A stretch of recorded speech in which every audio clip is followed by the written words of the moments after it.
Hey, Josie, this is the law of sines. This is section 6.2. There are only 5 homework problems.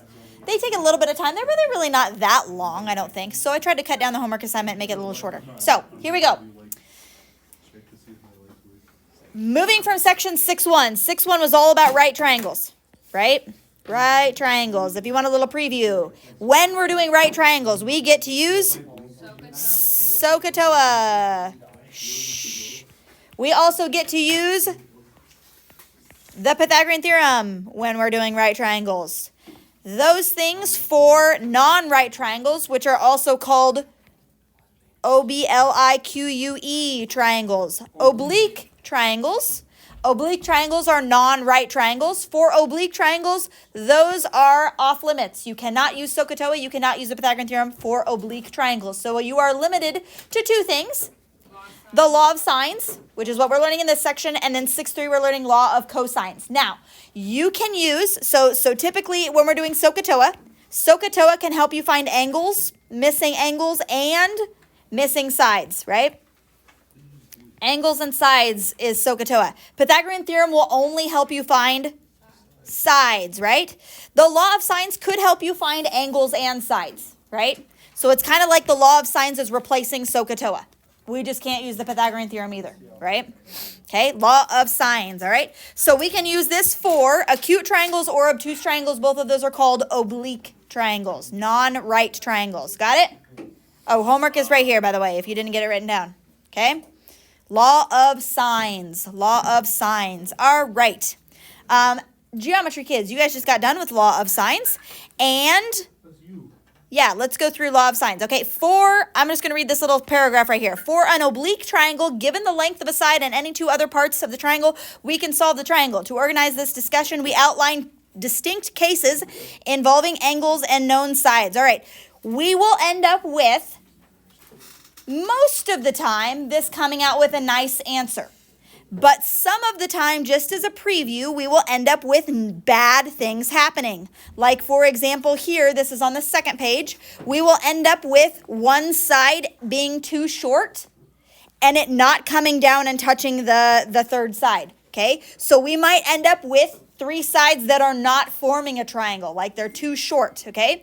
We might end up with 2 triangles being able to be formed. So if you look at this, everybody look up here at the board. If I look at this triangle right here, that little sliver, like that's an obtuse triangle. If I take this A and I slip it over here, like I rotate this guy over here, now I have a new triangle, but side A, this side and this side are the same, right? So I may end up with 2 unique triangles that have similar dimensions, right? The bottom side wouldn't be the same, but those 2 left and right sides would be, okay? So that's where the law of sines kind of gets a little icky. I do give you a couple questions like that, but they're pretty easy to follow. But just showing you that sometimes you'll end up with weird things happening. All right, go back up to the top. When do you use the law of sines? When? When you have 2 sides involved and 2 angles involved, okay? We'll get to the 1 pair thing going on here, okay? So when do I use the law of sines? When I have 2 sides involved and 2 angles involved. One of those things I'm solving for. So I'm going to have 3 pieces of information given to me. I might be solving for a side, right? Or I might be solving for an angle, but it involves 2 sides, 2 angles. That's what I'm doing, okay? All right. Law of sines, here it is. I don't care which one you use. Shall we decide as a group which one we're going to use?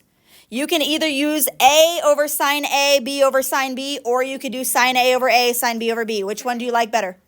You like the second one? The second one is the one that we use in geometry. It does not matter, though. You can put the sides over the angles or the angles over sides. It doesn't matter. It's like setting up a proportion. You can do anything you want. So let's go ahead and as a group, let's decide that we're going to use the second one, okay? Now, the reason why I only box 2 of them is you're only going to do 2 of them at a time. You're not going to be comparing A, B, and C all at the same time, right? Because I just told you 2 sides, 2 angles. These are my 2 sides. These are my 2 angles. I'm only comparing 2 and 2 at the same time. Got it? Okay, let's go down and let's solve.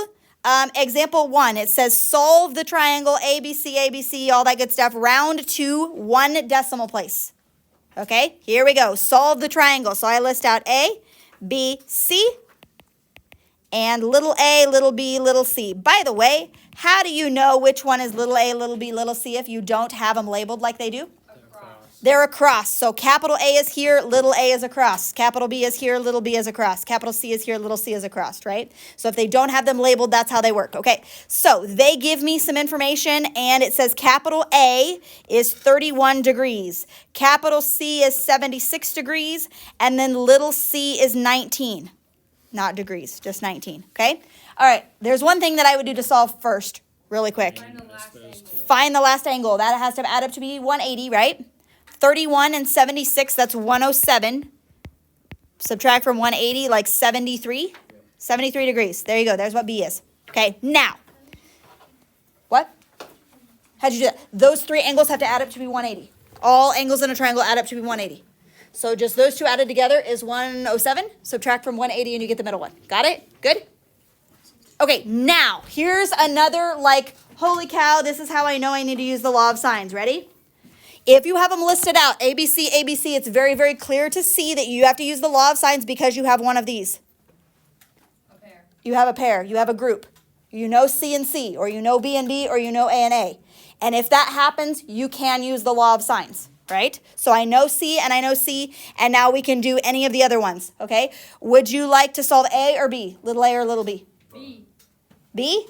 Sure, let's do it. Okay, so we're comparing these guys and these guys. So we do sine of something over something equals sine of something over something, okay? I'm going to start with C because that's the one that I know. So I'm going to do sine of the angle, which is 76 over 19 equals sine of 73 over, what do we put it over? B. Let's call it B. We have to have a variable there, okay? All right, so you see what we did? Sine of the angle over the side equals sine of the angle over the side. Okay. 18.7. Now what do we do? Oh, cross multiply divide. Cross multiply divide. So I'm going to cross multiply these two, right? And then I'm going to divide by this guy to solve for B, yeah? Cross multiply the two things that I have. Divide by sine of 76. It wouldn't be a bad idea to type this in, everybody, just to see what you get. What? What'd you get? 18.7. Yeah, 18.7. Anybody else concur? 18.7 cross multiply divide. Awesome. Okay, can I keep it going? You did not get that?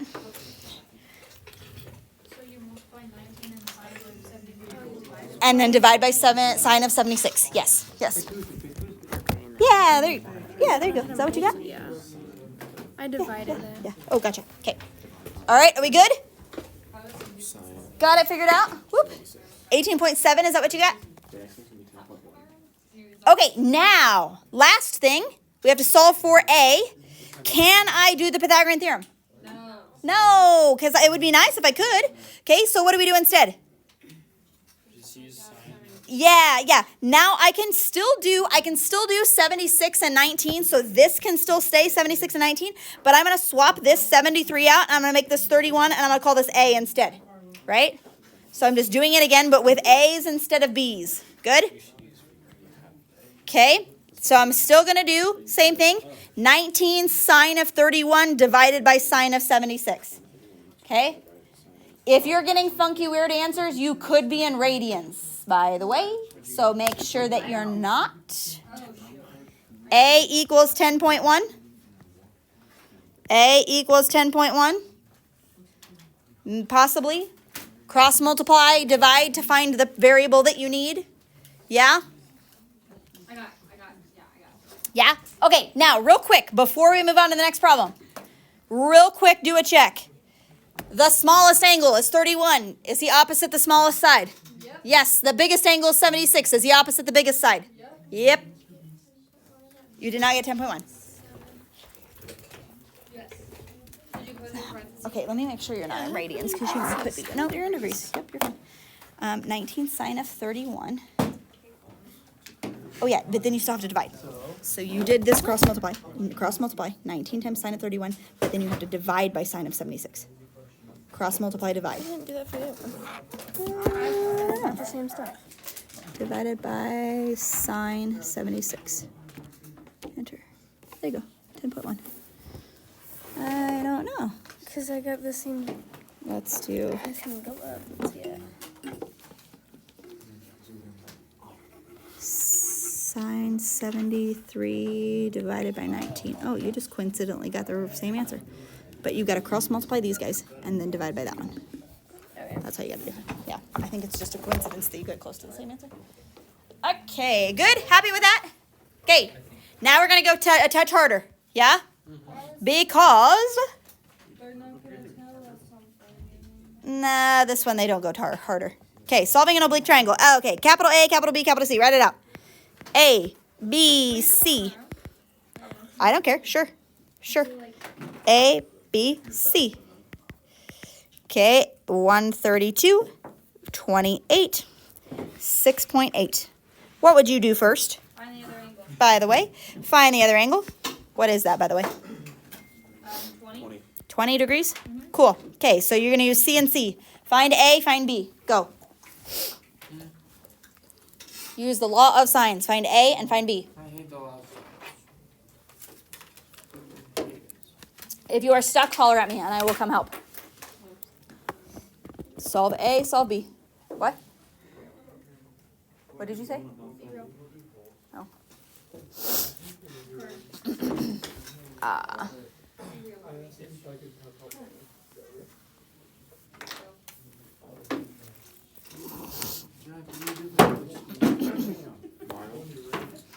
That's it? That's actually tough. I think that's what we did. Is that, did we just run a mile last supposed to be? Yeah, you were. Billy was. None of us were here. Besides me, I'm pretty sure we can run a mile. Better do that again. Because my knees hurt so bad. And it's not from track. What have you been doing? Don't worry about it. Okay.